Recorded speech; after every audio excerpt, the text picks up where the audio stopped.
হ্যাঁ, একথা ঠিকই। রাশিফল বাড়ায় মনের বল। কারণ রাশি স্থির, গ্রহ ঘুরে বেড়ায়। অর্থাৎ মেষ, বৃষ প্রভৃতি রাশি আকাশে পরস্পর ঠিক একইভাবে সাজানো আছে।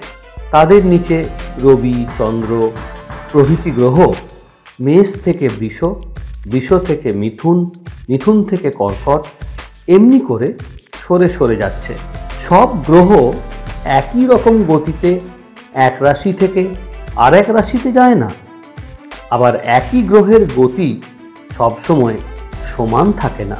চন্দ্রের এক রাশি থেকে আর এক রাশিতে যেতে লাগে 2.25 দিন, কিন্তু রবির লাগে 1 মাস, বুধের 18 দিন, শুক্রের 28 দিন, মঙ্গলের 1.5 মাস, আর বৃহস্পতির 1 বছর, শনির 2.5 বছর।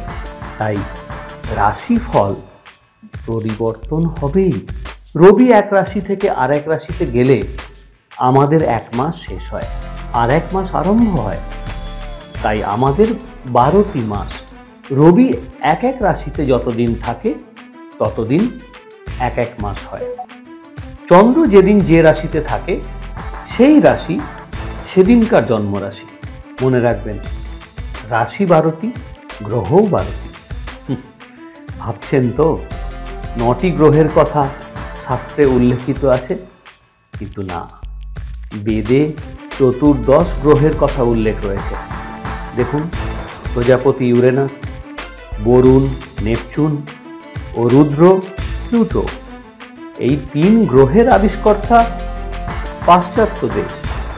কিন্তু আরও 2টি গ্রহ আবিষ্কৃত হবেই। প্রজাপতি ও বরুণের যথেষ্ট প্রভাব আছে, তার প্রমাণও আছে। তবে রুদ্রের প্রভাব সব সময় সমান থাকে না। তাই রাশিফলের সম্পূর্ণ বিশ্বাস রাখতেই হবে।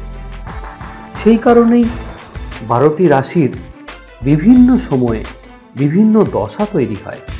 আর শুধু রাশি নয়, মানুষের জীবনে প্রতিটি মুহূর্ত জুড়ে আছে গ্রহ, নক্ষত্র ও তিথি।